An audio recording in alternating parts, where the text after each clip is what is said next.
Hello, so today we're going to start this comic blow up. And what you're going to do is you're going to look in the newspaper for a comic, and once you find the comic, you're going to cut one of the cells out from that comic, and then you're going to use a viewfinder, which looks like this. It has a 1-inch square cut out of the middle to find something on that comic that you want to draw. So for instance, I chose to do this alligator. And then whatever falls inside that comic, you draw on your big paper. So you can see I took this 1-inch square and blew it up to a larger paper. And this paper is 12 inches, so I blew it up 12 times.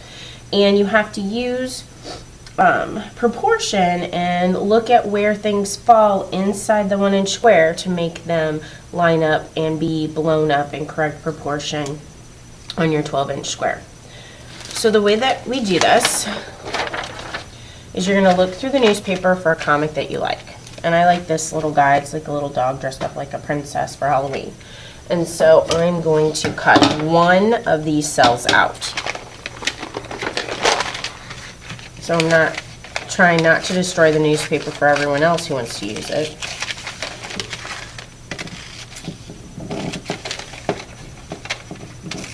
And you want to choose a comic that you want to draw. So this Pearls Before Swine, the animals and characters in that are pretty easy to draw. Garfield's kind of more of a medium ability level. And then a lot of these, Mother Goose and Grimm and Beetle Bailey, those are always good for beginners.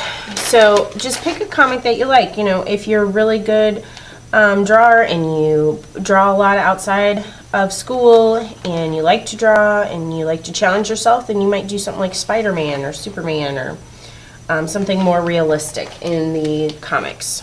So here is my 1-inch square, or actually my cell, and then I'm going to take my pencil. So here's my comic. I'm going to take my 1-inch viewfinder, and obviously you can't do something like this. There's nothing there to really draw. It's not interesting. You need to find something that falls inside the square that you want to draw. So I want to draw this dog trick-or-treating. And I'm going to get a little bit of the house in there so that I can, so that when I finish this piece, everybody knows that this dog is at a front doorstep. So I'm going to take my pencil and I'm going to trace inside the 1-inch square. And the square isn't cut very neatly, it's a little wobbly, but that'll be okay. And then I need to draw a vertical line down the middle, right to left down the middle. You can use a ruler for this if you want. Sometimes I like to use the edge of the viewfinder to get a nice straight line.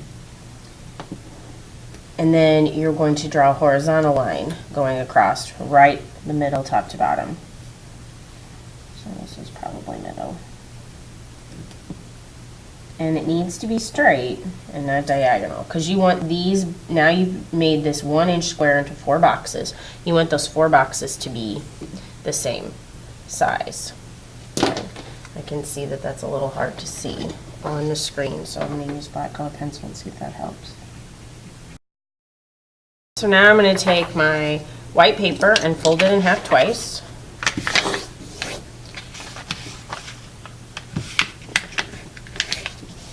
And then I open it up, and I get a square that has 4 squares. Just like my comic here has 4 little squares, I have 4 little squares in my big box. Now I'm going to focus on the comic in each of the squares. And I need to look for this dog and where he falls. I think I'm going to start with his nose, and his nose falls right in this general area of my paper. And I need to look for where the top of his nose reaches. Does it go all the way to the tippy top of the square? Because I'm not drawing anything outside the square. This square is my square paper.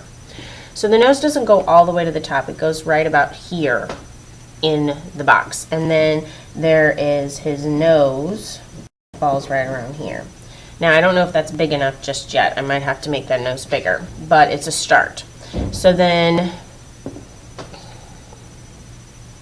when I look at this part of his nose, I have to look, it's a curved line that starts at the nose and it curves down, but where does it fall inside this one little box?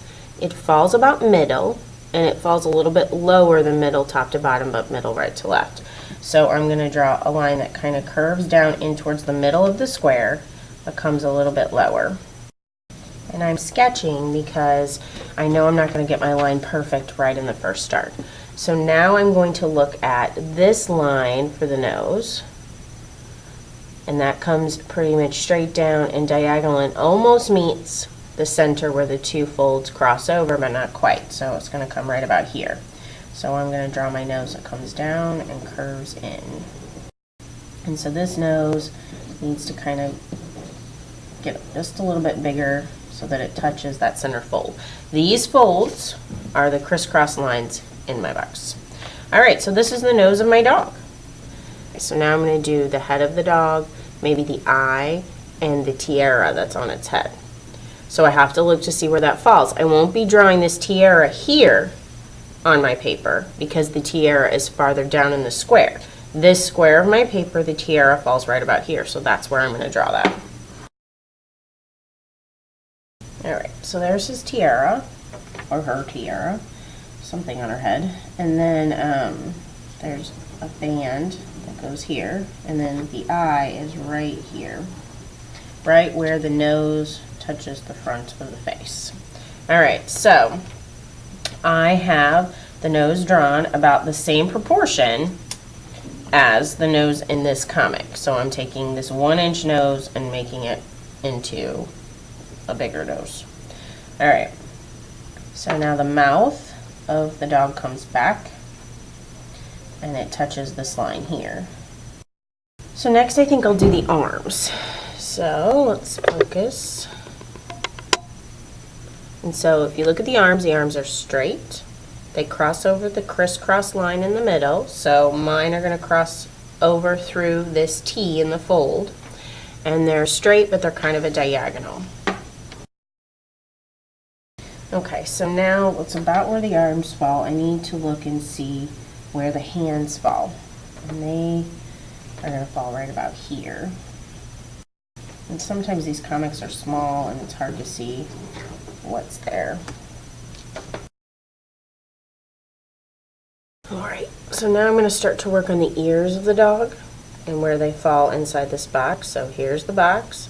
The ears are droopy and they droop onto the left side of the box. They don't cross over or outside the box, and they don't go to the very bottom. So it's kind of like a teardrop shape, and I have to kind of get that inside the box correctly where it falls. Okay, so if you look at the ear inside this box, how much space does it take up? Does my ear take up about that much space in the box down here? And the answer is yes, it does. So now I'm going to work on the skirt that they have on, and it's a wavy line that touches the bottom of the 1-inch square. So this wavy line is going to touch the bottom of my paper, and it's going to swing forward up around the belly of the dog over here. Now I will never check to see that you have the exact same number of waves in your line that the comic has, but I will look to see that your comic is in correct proportion, that it doesn't look like it's melting or a chunk of its head is out because it's not correct proportion. So in order to get it in correct proportion, you have to take these steps to make sure that things are falling inside the boxes or crossing over this crisscross line correctly. Alright, and now I need to do the bag. And it kind of comes down, almost touches, comes near the bottom of there. Let's see, this has... Now the bag is so small and has so many details, I'm not going to be able to make it exactly like what I see here, but I just want to make sure that it's correct in size and proportion. Okay, so when I look at the bag in the comic, where does it fall in this square? It comes close to the bottom, but not quite all the way to the bottom, so my bag doesn't come quite all the way to the bottom. My bag doesn't look exactly like what I see here, but it's close, and then there's these lines for some texture and shading. Alright, so there's the bag. So now what I have left over is the railing behind the dog and this bush. because my dog is essentially finished, although I don't have any legs coming down, but it's really hard to see the legs in this comic. So I'm just going to kind of guesstimate where the legs kind of fall.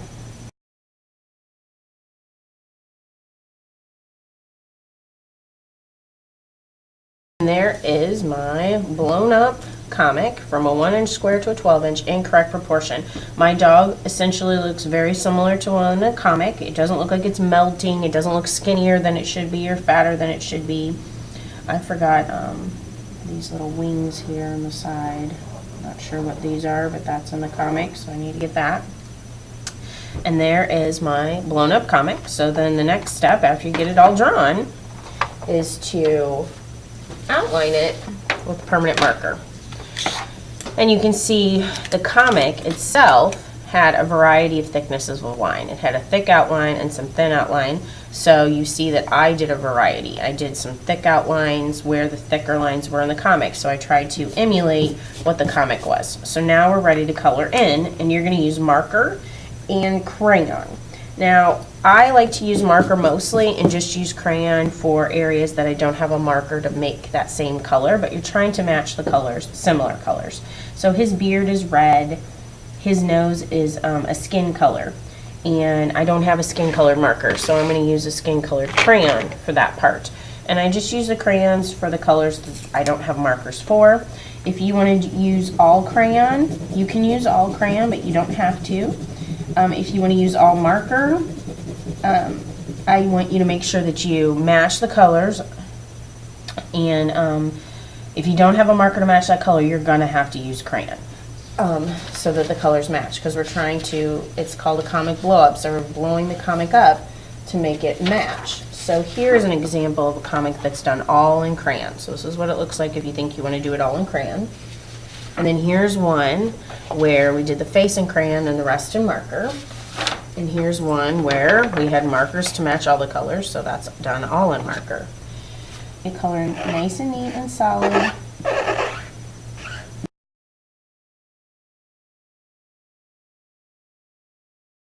Cover here is kind of a brownish or an orange.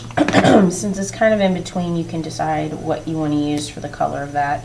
And I'm going to use brown.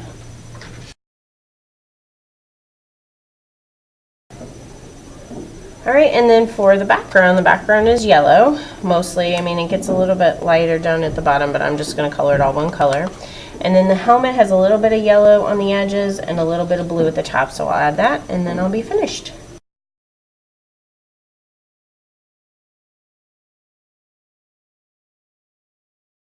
And so after you get your comic all colored in, the very last step that I want you to do is to take your comic and glue it to one corner that doesn't really have anything going on. So obviously you're not going to glue it to a real important corner. Down here it looks like it would be a good place. It's not even colored down there. Put a frame of glue on the back of your comic. Glue it to the front corner. It could be any of the 4 corners. Glue that on. And then you're going to place this on the drying rack, and you have finished your comic blow up. Good job, 5th grade.